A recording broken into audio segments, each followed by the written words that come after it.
Welcome to the SRPAA, Schulich Real Estate Property Association's new webinar series, Reimagining the Why of Real Estate and Infrastructure Built with Humanity. And the idea behind this is that we examine the opportunities and challenges for positive social change through a purposeful approach to business and why we should care about it. So really the key theme behind the series is the why and the humanity.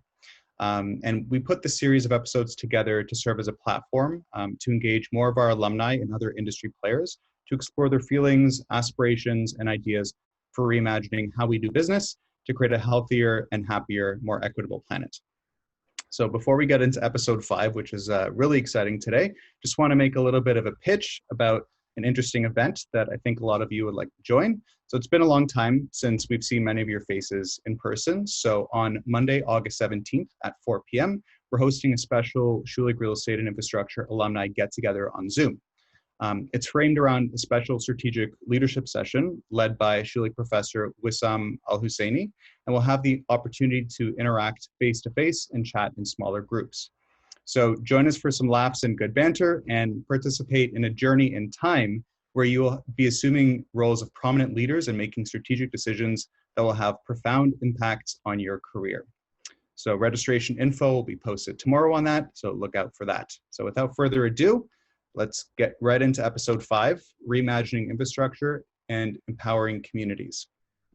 So today we're joined by 2 global infrastructure leaders to discuss the why behind their work and the opportunity for community-led infrastructure development to empower communities both within Canada and internationally. Today's episode is generously sponsored by Van City Community Investment Bank with CoPower, and the charity partner today is Aga Khan Foundation Canada and the Global Pandemic Relief Fund.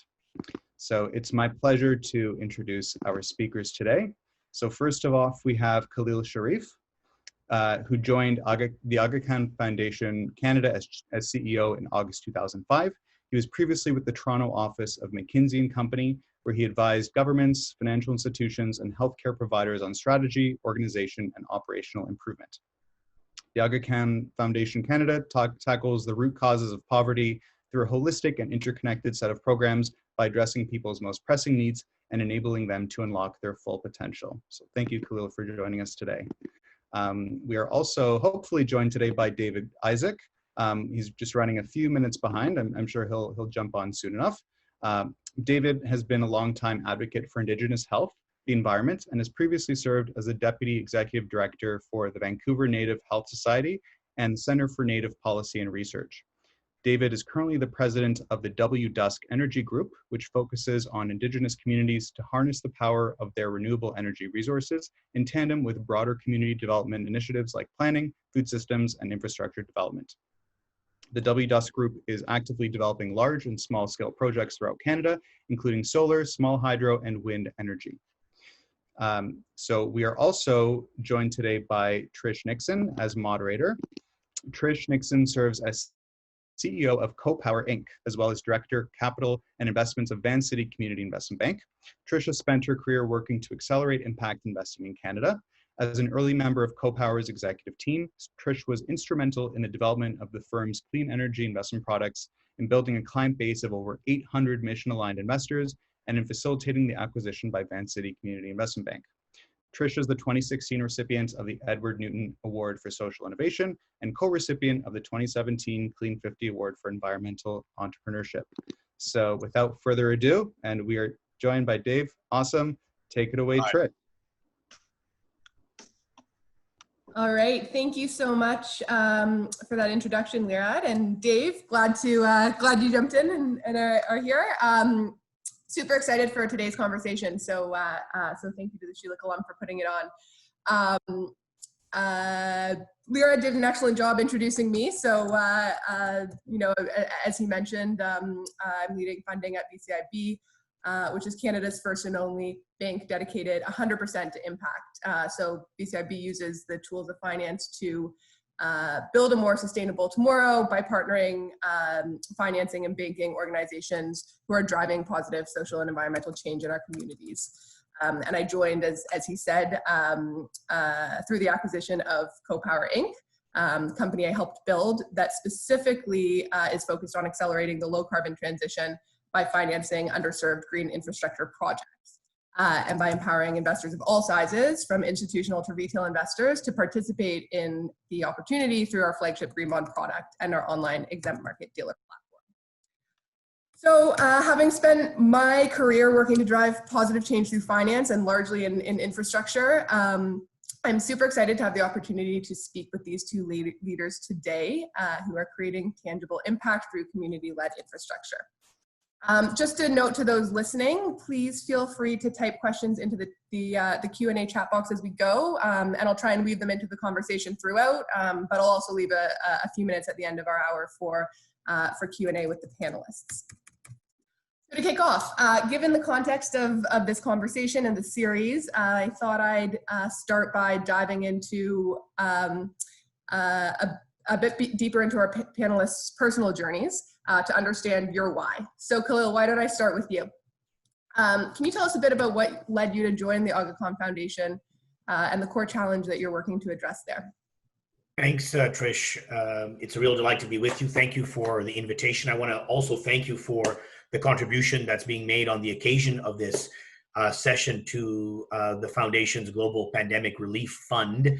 And I'll say maybe a bit about that before we wrap up, so you know how that's going to be used and the kind of impact we're hoping to have with that contribution. So thank you for that gesture. Listen, the core challenge we're working on is quality of life in the poor communities of Africa and Asia where we have a presence. That's the core challenge that is the center of the Foundation's work. It's the center of the family of agencies of which the Foundation is a part, called the Aga Khan Development Network, the AKDN. I am particularly interested not only in that core challenge, but the role of Canada and Canadians in meeting that core challenge. And that's what attracted me, frankly, to the work. I was in the private sector, as has been mentioned already, and about 15 years ago, turned my attention to these issues full time. The core, I think, impulse was that there is still a great swath of humanity that lives in conditions of real significant material challenge. And that is not only an ethical issue for us, it's also, of course, of practical import. Our interdependence has never been more clear than it has become, I think, even in the last 3 or 4 months. And so this issue of what it means to underwrite meaningful advance for the majority of humanity really got a hold of my imagination. And I'm myself a children of immigrants. I'm a child of people who came to Canada really as refugees from very difficult situations in East Africa, and were given in Canada a chance for a real quality of life, and the opportunity that I might be able to, within a generation, be able to be somehow a contributor to what Canada might do now as an agent of improving quality of life around the world was something I couldn't pass up. So I do think that there is a real opportunity for Canada and Canadians to exercise a brand of global leadership that takes everything that we have learned about this in Canada, even as we invest in Canada, because obviously there are issues here at home, but to think of that as continuous with our responsibilities around the world. And that's kind of what gets me up in the morning.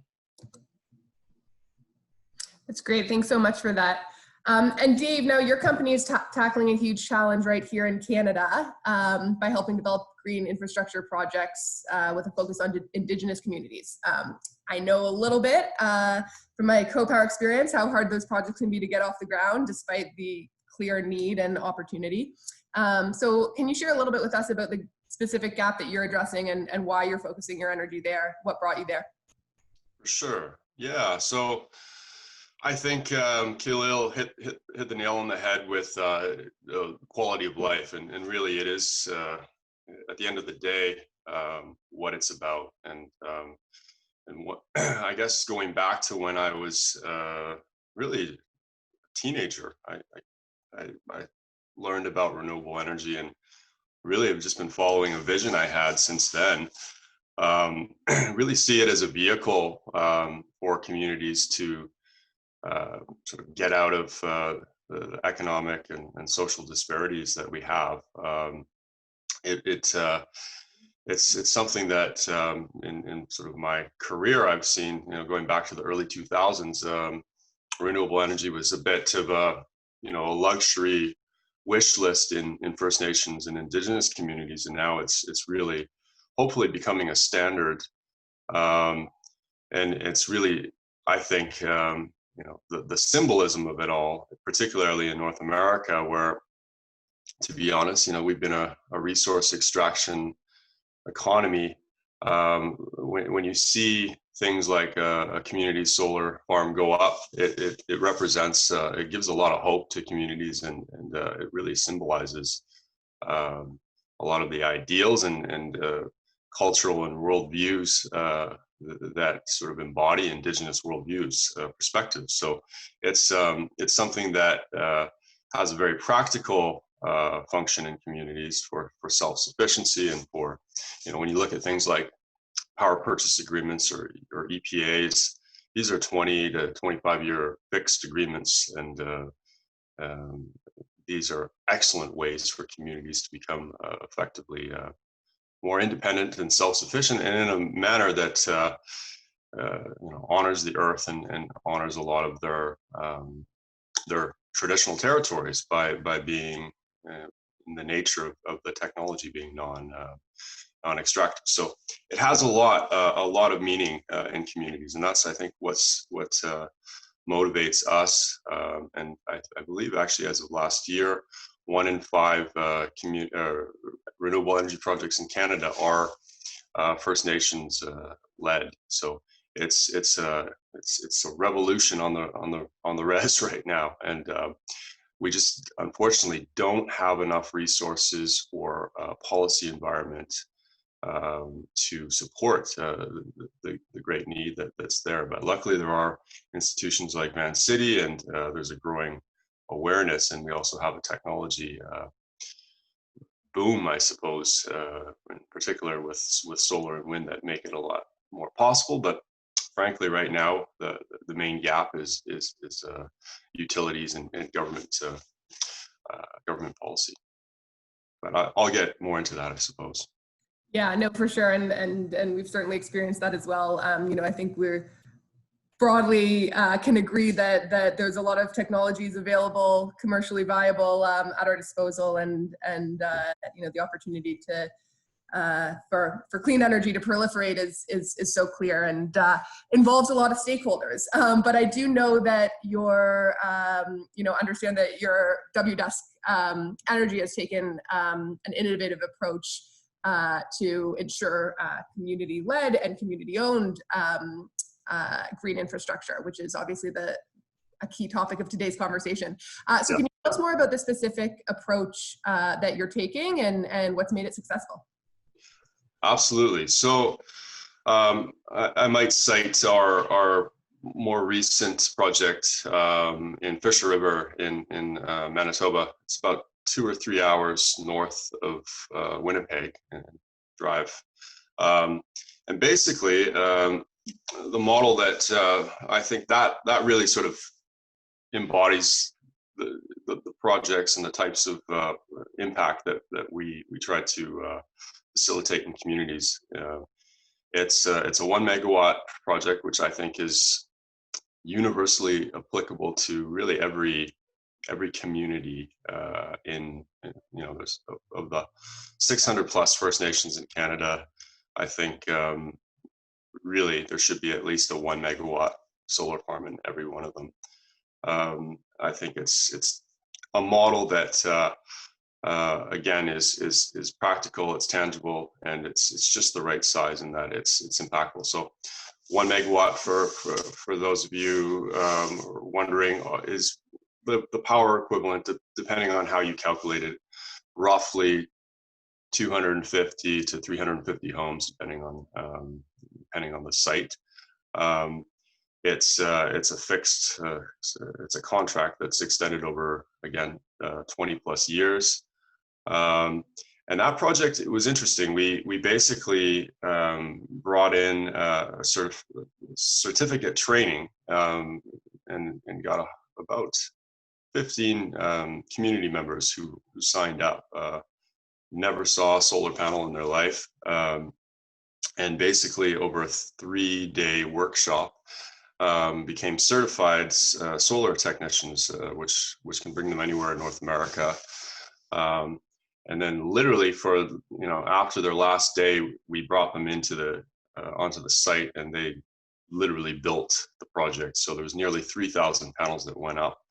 And in a combined 5 days of work, they were able to install the whole farm. And in fact, it posed an issue or a problem for us, because we had thought it would take a month to put up, and it literally took 1 week. And so we had to come up with other projects for them to do, because they finished so fast. But I think it really shows you the power of community-led infrastructure and projects where, you're dealing with there's not many high voltage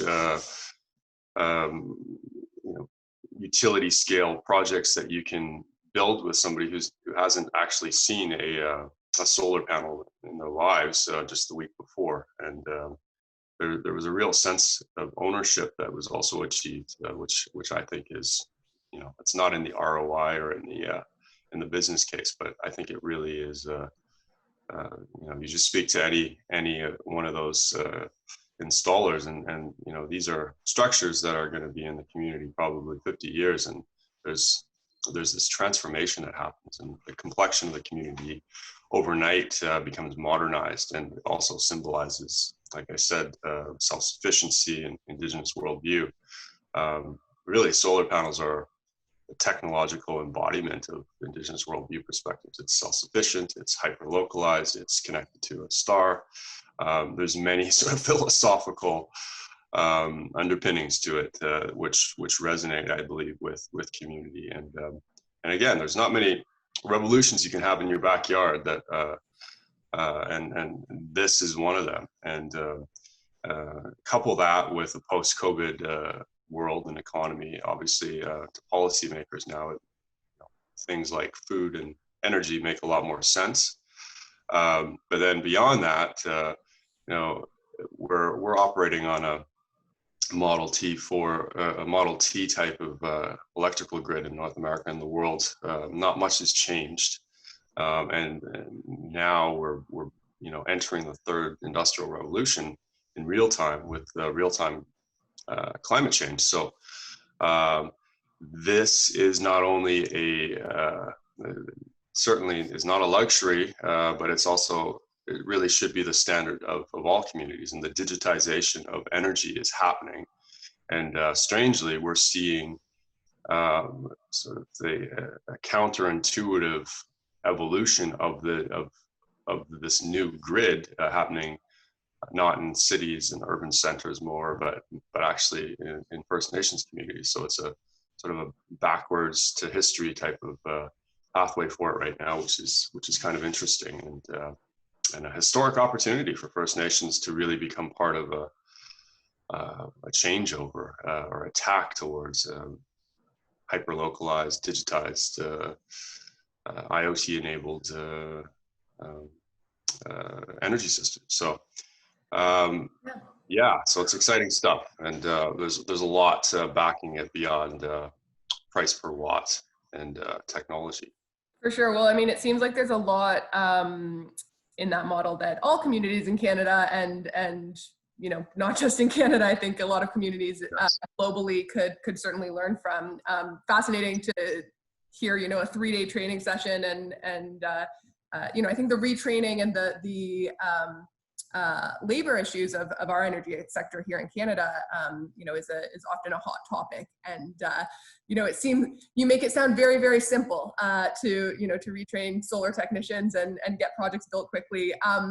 Before I go back to Khalil, I just wanted to ask a little bit more about what was the role that WDusk specifically played, and sort of how does your model, bring all those pieces together? Certainly, yeah. So WDusk, we're not a typical energy developer, but for lack of a better label, we are an energy or community energy developer.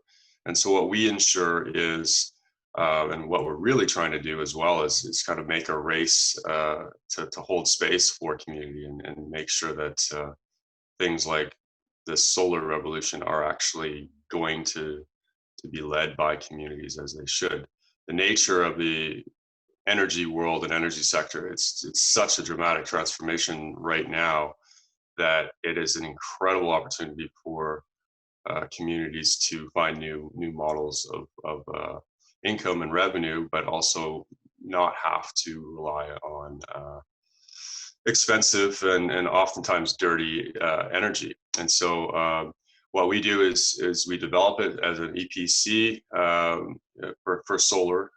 For other forms of technology, we'll partner or subcontract out. But we actually lead from siting and sourcing the project to modeling to also bringing partners, financial partners as well, to ensure the maximum ownership for communities. So actually the project in Manitoba is the first 100% owned First Nations energy project and utility scale solar farm in Manitoba.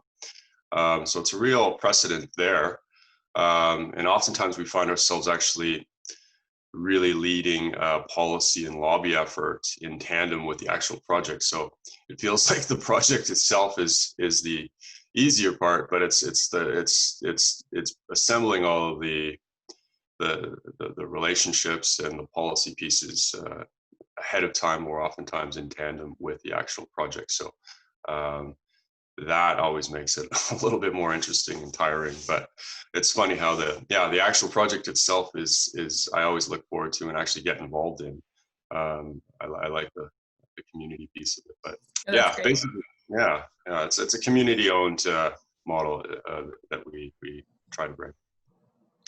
That's awesome. Thanks so much. Yeah, and it is interesting to, read in those sort of projects. And I read in one of your articles, I think it took 3 years for the project to come to life, but a week to be built. So yeah, lots of upfront pieces of work going into these types of initiatives. So Khalil, want to turn it over to you. The Aga Khan Development Network is expansive and does a lot of different things, from what I understand. So can you talk a little bit about your approach specifically to infrastructure development, and how that unique organization is pulling stakeholders together to get projects launched?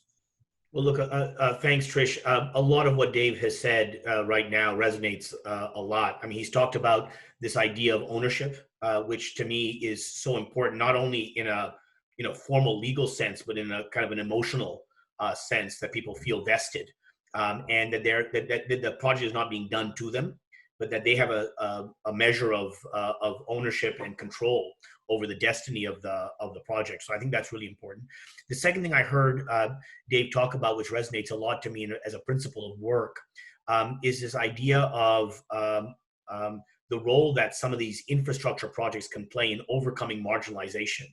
And again, I would say there's a practical element to that, and then there is a psychological element to that. I think there's a practical element because a lot of infrastructure is actually about connectivity, right? It's about helping people in far-flung areas be able to, on their own terms, connect to some set of broader forces, economic or social or political, that they can then start both taking advantage of and contributing to.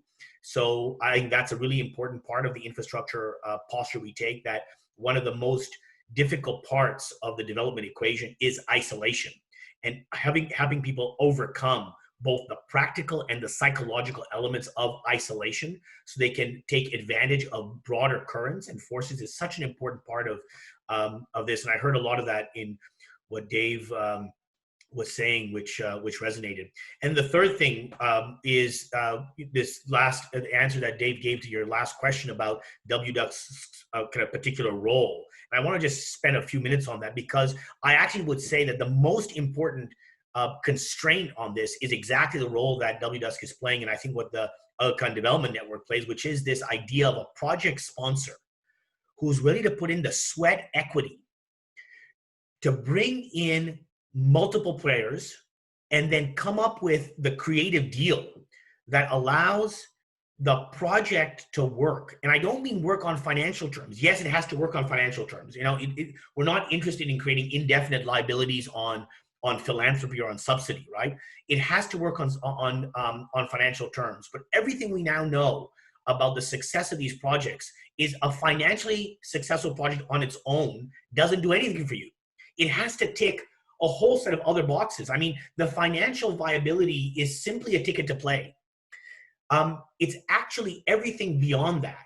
And that's where the creative deal making and the sweat equity comes to play. And I would say actually the biggest issue we have, probably the biggest constraint, is how many project sponsors are there ready to bring world-class competence, excellent relationships with the community and all the other stakeholders, the analytical chops to be able to do the creative actual deal making on the analytics, and then just the creativity and the commitment to see it come through. And then all of it surrounded by a strong kind of ethical and value stance. Because at the end of the day, if you say this is about quality of life, then this is an ethical effort, right? It is an effort that is actually grounded in certain principles of work that you're not going to violate, even if it kind of improves the unit economics somehow. So that last thing that Dave talked about really resonated a lot to me, because I think that partly what we're interested in doing is both being and spurring the development of project sponsors, institutions that are ready to take on these kinds of deals, see them through, bring the stakeholders together. And so I would just add or summarize that, look, this idea of community ownership, massively important. This issue of really understanding the role that a particular infrastructure project plays in a broader conception of overcoming marginalization for that community, because the infrastructure project itself is never enough. It has to be part of a broad programmatic posture to things. And then this idea that there's a lot of stakeholder work that has to be done to bring it together. And again, I think I would say that once you've done that, the financing is almost like the last thing you worry about, because by the time you've brought together a project with all these different parts, in a sense, it's such an attractive thing that you'll have lots of, I think, opportunity to do it. The only thing I would add to what Dave has said is I think that the way we think about these infrastructure projects differs a lot depending on the scale of the effort. So I think infrastructure is relevant at lots of different scales. And so I think we just have to be very scale aware as we think about the principles of work. We are interested in micro hydroelectric projects that might be very, very, very small, that literally are run just by a single remote village somewhere. What you might have to do to get that going and the principles you might use there will be very different from negotiating the first public-private partnership in post-Soviet Tajikistan of a decrepit Soviet-era hydropower plant, and seeing if you can get the ducks in a row to rejuvenate that and bring electricity to people who never, on the Afghan side of that Tajik-Afghan border, have never seen an electric light bulb. That still exists in our world as a surprise. It is true. And but that kind of scale of work, when you're talking about global financing and getting the International Finance Corporation involved and major government regulations involved, is a very different kind of effort than the smaller scale, localized, productive infrastructure for a village or a rural community. The principles, the ethic behind it, I think is actually very, very similar. So this is a scalable ethic, but I do think the actual way you go about doing these, the approaches you need to bring, the sophistication actually changes very, very, very radically between these two scales. And I'm very happy to say that we've been able to do things across that spectrum and have learned a lot about the differences. And I would say, after all that experience, I'm as excited about a small thing as I am about a big thing. I don't think big has any privileged status. I think you need all. You need this whole spectrum of infrastructure, from very, very small to medium size to very, very large, all driven by the same scalable ethic. And Khalil, you mentioned to me in our previous conversation that the Aga Khan Development Network specifically works on very hard projects where where you're uniquely positioned as compared to private sector or even other development institutions to participate. So do you want to talk a little bit, and if you want, you can jump into an example, which might be a good way to do it, but how, what's unique about the approach that you're able to take, and how you bring different types of capital to the forefront, and how you ensure community benefit, stays at the forefront for the long term. Yeah, so I think the first thing I would say, Trish, is that the network has a series of agencies. And one of the benefits, I think, of the way the network is structured is that we have both agencies which are not-for-profit and really operate effectively on grant finance, although with some nuance, which I'll get to. And then we have also a for-profit arm called the Aga Khan Fund for Economic Development, which is operating on a for-profit basis and therefore can take capital like equity, which our not-for-profit side cannot. I would say, we are agnostic with respect to whether something is developed on a for-profit basis or a not-for-profit basis. The point is that the goal is the same, which is quality of life. And sometimes to raise the right kind of capital and to make a project viable as a financial matter, you want to structure it as a for-profit, and sometimes you want to do it as a not-for-profit. That to me is a tactical decision. It's actually, the ethic is the same. But what it allows us to do is to operate on the scale, on this spectrum of scale, slightly more effortlessly than if you were fossilized in only one or the other of these methods of operating. I think on our for-profit side, what's very important is that it has to be financially viable. That's the principle of being for-profit. That is to say, we think that the project will be able to generate on its own terms the resources required to keep it going. That's the key kind of constraint on the for-profit side. We don't take any money out to the shareholder for ourselves. We might be able to attract partners who want to take money out. That's fine. Everything that we earn as a shareholder in these things goes right back into either the project or a like project. That's our commitment. And so for us, what I would say is that the scale of the project sometimes requires us to be able to take equity partners.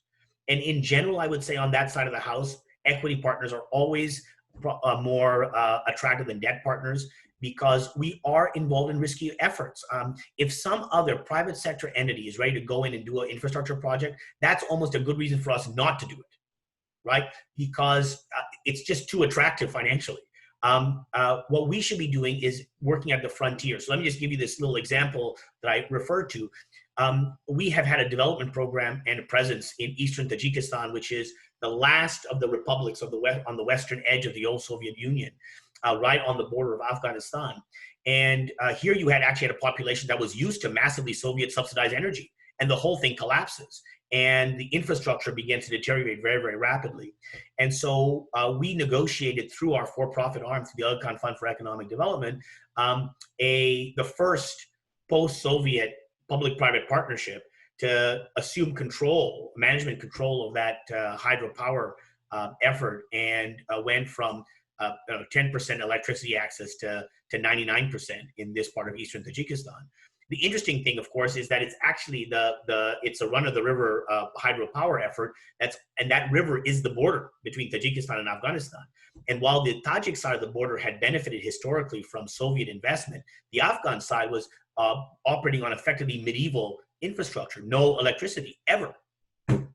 And so what we were able to do once we got the thing up and running and operationally self-financing was to start attracting grant finance to build transmission lines across the river to the Afghan side of the border. There is no way that the Afghans on that side of the border could have ever afforded rates that required them to carry the capital investment of refurbishing those Soviet-era plants. But what they could do, and were willing to do, is to pay ongoing operational costs of these things, the power of their use. So we've now been able to leverage that investment that was built for a certain purpose, and now start building those transmission lines financed by grants from the big international donors, and guarantee that they're going to be operationally self-financing indefinitely, because frankly, given the costs of energy that those small communities were paying already in labor and in money, this is a far, far more attractive way for them to gain electricity, to gain energy, and they're now seeing electricity for the first time in their lives. That's really amazing. And yeah, and I think actually, hits on one of the questions that I just saw that came up in the chat box. And I don't know if you or Dave want to expand on it, but it was about the intersection between innovative infrastructure and affordability for end users, whether in rural communities specifically, regardless where they are globally. And how can communities actually pay for the upfront costs that will deliver those long-term benefits? So I think Khalil, you just spoke to one clear answer, which is sometimes grant philanthropic capital is required upfront, and in that specific case, it's a one-time capital investment that then creates a self-sustaining project for the community, which is fantastic. I don't know, Khalil, if you or Dave, perhaps you have any other thoughts or comments in response to that question. Look, Dave will have views, I know. I mean, just to say that I do think that there is an absolutely essential role for grant finance in this kind of infrastructure effort, because the capital costs of many of these large efforts, especially I'm thinking hydro, which is a big opportunity in lots of parts of the world where we're working, the capital costs are very, very intensive. And so there either has to be public or grant finance to get things going. We're pretty confident actually that for the most part, as an operational matter, communities will be able to bear the cost, if not immediately, over time. And if you do the right kind of catchment populations service, where you include in the same portfolio dense urban environments and some kind of remote rural environments, that you can create kind of a tariff and fee schedule that allows you to make all this work. But for large capital intensive efforts, I actually think that grant finance is going to continue to be essential, at least as part of the stack, if not the entirety of the work. And I do think, as you said, it is a bit of an investment that can give indefinite returns if done that in those terms. Mm-hmm. And again, I would just say that part of the reason that grant finance is going to be so important, at least in the developing world, is that the public authorities do not have the fiscal capacity themselves to make the public investment. So I would say that the other option is for there to be a very significant public commitment to these things. Yeah, and I think that can, be in the form again of grants or long-term PPAs, as Dave alluded to. Absolutely. Other thoughts, specifically here in Canada, what's the solution, or what are some solutions? Yeah, I think, things, particularly solar, for instance, it's the upfront cost that really there aren't enough opportunities for communities, and particularly Indigenous communities. And actually, just down in the States, there was a study that just came out earlier, I think a few days ago, and basically citing the fact that things like solar, the energy burden for communities of color is particularly higher, I think up to 3 times higher in America alone. We see this very much the same here in Canada. You don't have to get too out of urban centers to really any community in Canada to see the disproportionate cost of living and energy in particular. So these are vital, these are drains on already a strained economy, local economies. So we do need to see a lot more grants. Unfortunately, federally speaking, there's good resources, but they're directed towards diesel communities and off-grid. But the majority of First Nations communities are connected to the grid, and we definitely and truthfully, most of the projects that we've been able, especially early in our career, to be able to launch have relied heavily on that initial catalyst funding from philanthropic. So we're actually always interested in different models, and one of the things we're thinking about, and to Khalil's point, is it doesn't really matter about scale. So even if you have a small 5 kilowatt rooftop, but if you take that and aggregate that into some sort of portfolio in a community, those 5 kilowatt systems add up pretty quickly towards megawatt scale. So from a financing perspective, that I could see that being attractive, and that the aggregated model is something that will it'll be easier to finance. But we really need to see more grants and also just capital, smarter capital that is more patient. And everybody, for whatever reason, there's this extreme burden on renewables to have a return on investment and a payback period. If it's not within 5 years, it's sort of disregarded, which is rather ridiculous when you think about any other infrastructure project. Which is it's crazy. So we definitely need to get rid of these sort of systemic barriers and regulatory barriers. But we also, I think, need to, as a society, and particularly from a First Nations governance perspective, prioritize renewable energy and see it as really again that vehicle for getting communities back on track. And so we need to reach the philanthropic community because we need their help, because quite frankly, government policy is failing in terms of integrating renewable energy on the grid for communities, and the hyper-localization of energy, and the distributed model of energy, where it's not big megawatt farms, it's equalized and spread out over our houses. That is the new model, and that's happening right now. So the nature of energy, where it's going, lends itself very well socially to communities, and I really need to seize the opportunity. Yeah, you make some really interesting points there, and I know our focus at CoPower has been on smaller distributed projects, which are hard because there's still a lot of work with a small project, and so your point around aggregation, making it much easier to finance is a great one. And I think from where I sit, there's more and more different types of both philanthropists looking at new models of philanthropy that link to sustainable, in some cases for-profit even projects, as well as are seeing a huge proliferation in impact investing, more patient capital. I would say there's not enough still, but a lot of times those types of investors don't know where to put their capital, or aren't. I hear a lot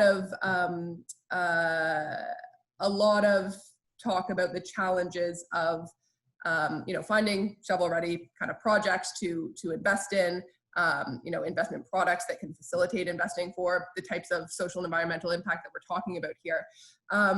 So in terms of where you sit, Dave, how does your role with WDesk Energy benefit other types of stakeholders? How are you helping to or sort of what's next in terms of your role to tie these pieces together to get the right types of capital involvement to flock to these projects? Basically, we see our role has sort of evolved the last couple of years to, we don't want to do one-off projects. We want to, again, be part of a new standard in community development. So I think that's where we really just need to be able to mobilize and also articulate, I suppose, the opportunities for impact investors in this arena, because the need is so there, and the impacts are overnight. And I think the transformative aspects of renewable energy, particularly in communities that, again, have some sort of energy poverty or financial burden, but more so in communities that are, have been on the front line of resource extraction. The symbolism and the and again, that pride of ownership aspect is a key. To use Khalil's wording, that the emotion of the project is potent, and as such, I can't underscore it enough how important renewable energy is in terms of moving into a more prosperous and self-sufficient communities. So basically, what we want to do, and sort of as a result of our work in community, we're sort of evolving towards the food, energy, water nexus. And I've always had an interest in food systems, but it's very hard to go into a community and mobilize and build solar systems or wind, what have you, and then not think about optimizing things like renewable energy integrated greenhouses, or dealing with water systems. I think almost 10% or 9% of all the power in the world goes to the water sector. So all of these things can be deployed in tandem and actually make sense to do together because of the digital nature and the sensors and just being able to optimize efficiencies in deployment. So I remember when we first started, or when I got into sort of the business side of things, the rule was to always focus. And it's sort of, we discarded that because, in communities, it's not just a singular approach. It's a multi-systems approach, and particularly in food, energy, water. So energy, you can't have energy security without having food sovereignty at the same time. Right. Okay, and we're coming up on 10 to 1 now, so I'm going to jump in. There's a couple questions in the chat box, and I encourage everyone listening to continue to put some questions in, and we'll try to get to them all. Dave, while we're talking to you, one just came in. So you talked about the localization of energy generation as a core value and impact, but can you also discuss your work as it relates to the economic control of the assets? So the example here is, as you're blending all your capital, are you able to approach local sources of wealth or assets to help build local economic as well as technical control of the assets being constructed? Yeah, so one of the things, and I'll just focus again on solar, aside from, say, a solar tracker, what I love about solar in particular is it's a solid state device. It's got no moving parts. It's just the electrons, bouncing off the photon, or the photons creating the electrons. So as such, the operation and maintenance is extremely low. So we feel, and certainly with our model, training roughly a dozen community members to build the project, we will also retain them over the life of the project to do O&M, which, quite frankly, is really just washing the panels a couple times a year. In terms of the more sort of high voltage electrical stuff, we'll have a specialty local electrician go and check on systems. But in terms of the assets itself, yeah, if ideally the community owns it, and it's the utility will pay them every year. Other models we look at, it's just simply reduced cost of, not purchasing the power that you generate from the local utility. So it's more of an offsetting type of model. So it's inherently social and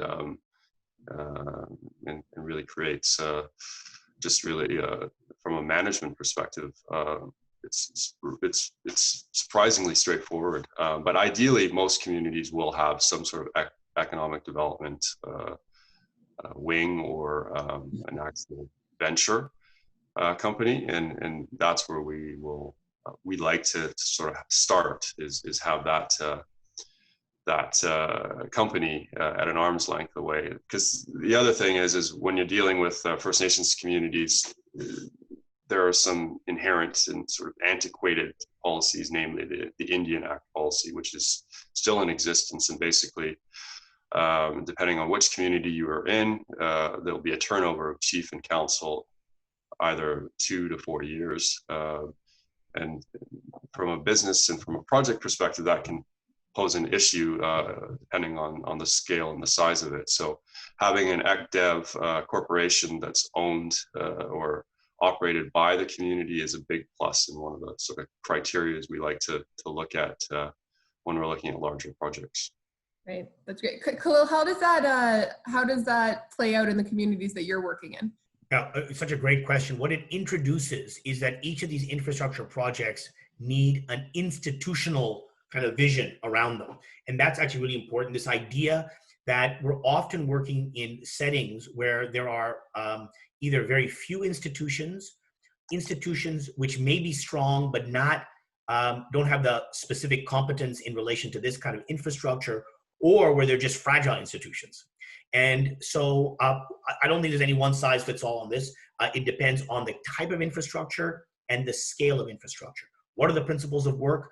Number one, I think you want to make sure the people who are the beneficiaries are represented somehow in the institution itself, so they are able to manage a measure of control over the destiny of that infrastructure.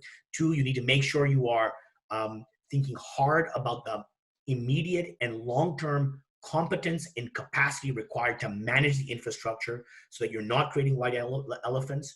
And the third principle is you need to think about the broader stakeholder environment, including those who are putting in economic assets and other kind of assets, and how are all those stakeholders going to have a way of representing themselves and their interests institutionally so that all these issues can get resolved through a very specific institutional mechanism rather than outside of those institutions. Those are, I think, the principles of work that you have to think about when you're developing these. The economic returns are just one of several that you have to look at.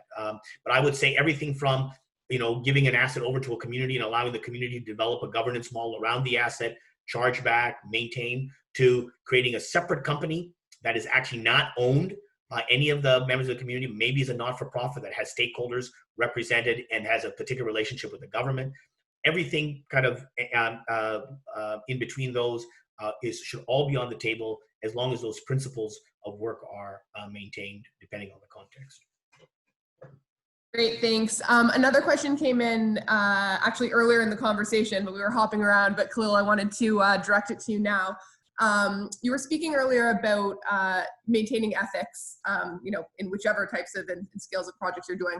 The question is, how do you attract capital to impactful projects in countries where there are issues with governance and financial transparency? Yeah, such a great question. So again, rigor, transparency, competence, right? There's no shortcut around those things. With rigor, what I mean is that you have a set of principles that you announce publicly and that you adhere to every single time. So everyone knows. Remember, we're playing in repeated games here, right? You are a long-term presence. You're not in and out of these communities. When the AK system gets involved in the place, it is there generationally. So we're not in and out. And therefore, it's a repeated game, repeated interactions. You have to be clear about your principles of work up front and then adhere to them every single time. So every player in that ecosystem understands that when they're interacting with you, this is how it is. And if you have to wait things out because you're not willing to do the things that you need to do on the side, you wait things out. Like, there cannot be any compromise on the rigorous adherence to the principles of integrity. That is absolutely essential. Secondly, transparency. You have to make sure that every stakeholder involved can see, has complete visibility of everything that's going on, because that increases trust and it ensures that the cost from any player of being loosey-goosey about their principles is immediately apparent to everybody. Very, very important. And then three, I would just say competence. There's a lot of this which is just, you need to have the systems in place. You need to be able to make sure you have the people who have the skills to be able to manage those systems in place. I think if you can build the right kind of trusting relationships, this works. So I'll give you an example. When we did the Bamiyan Hospital, to take a non-energy example, we were involved in both financing, raising finance, and then actually constructing the provincial hospital of Bamiyan, which is a province in the very center of Afghanistan, and the only, at the time, ISO 9001 certified provincial hospital in the country, because the Aga Khan Health Services, a sister agency, had the contract with the government of Afghanistan to manage the hospital. We agreed with the government that the external financing from the global donors would come directly to us, not to the government, to manage. But that was only because the government knew we were a long-term presence in the country. Every partner had worked with us on multiple things. Everyone knew that we were not in it for anything except getting the project done well, and that we would have full transparency. So everyone agreed that's how we would manage it. So we had full control and visibility of the penny from when it left a donor in one of the donor capitals until it got to be translated into an actual thing on the site. And so there are ways to do this, but I would say rigor, transparency, competence. That's great. And I think answers a couple of other questions that have come up, but I'm going to combine two now because we're for the last couple minutes.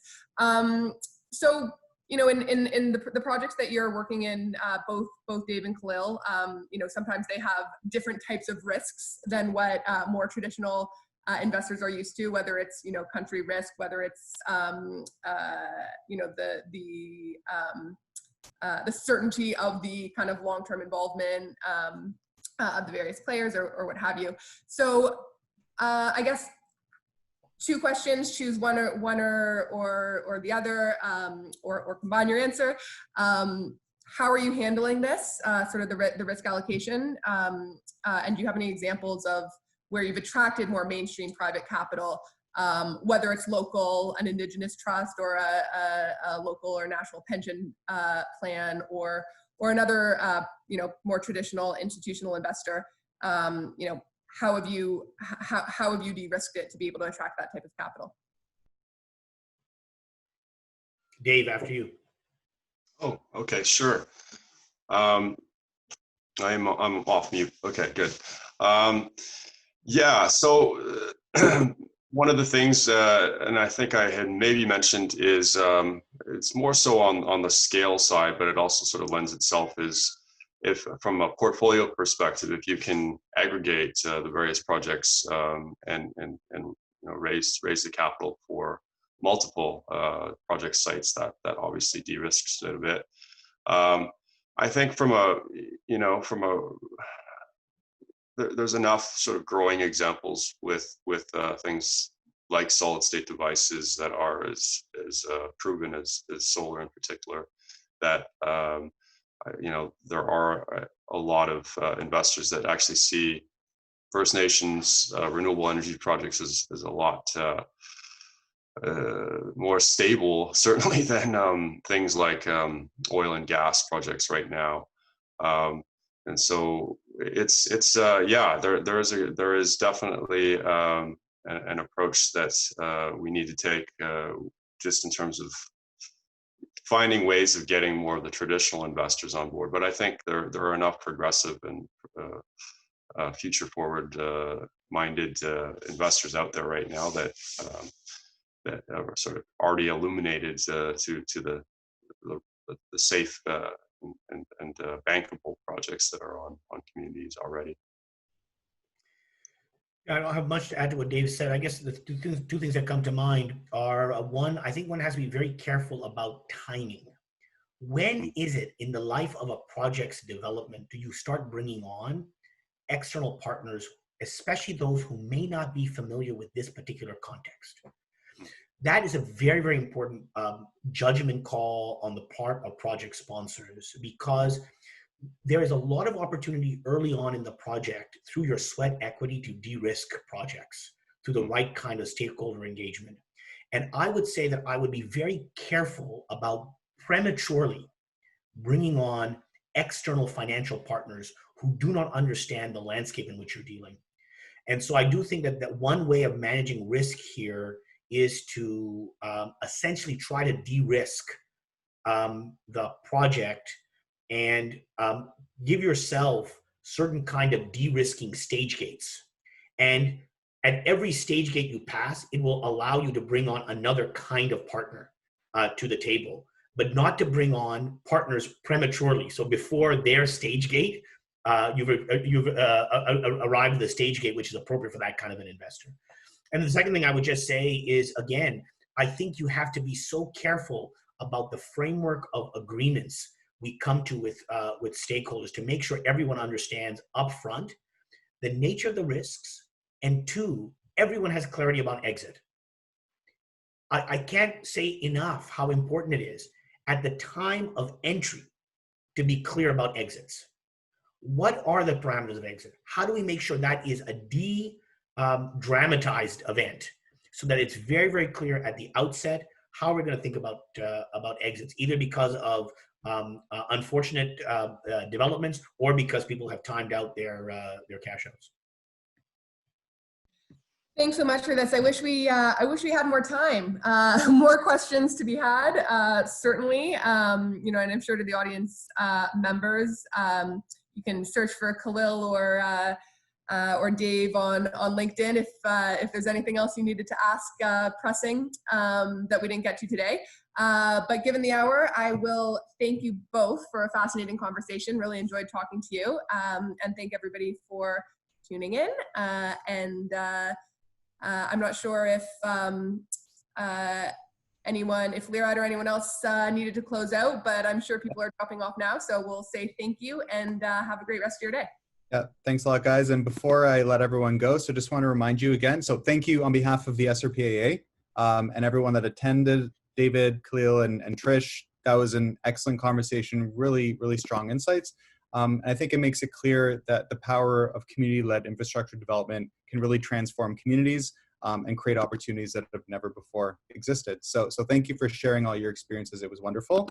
Just a reminder that next Monday, August 17th at 4 p.m., we've got an SRPAA alumni mixer on Zoom. So look out for information from that tomorrow. And we will see you all then. Have a great day. Thanks a lot for joining us.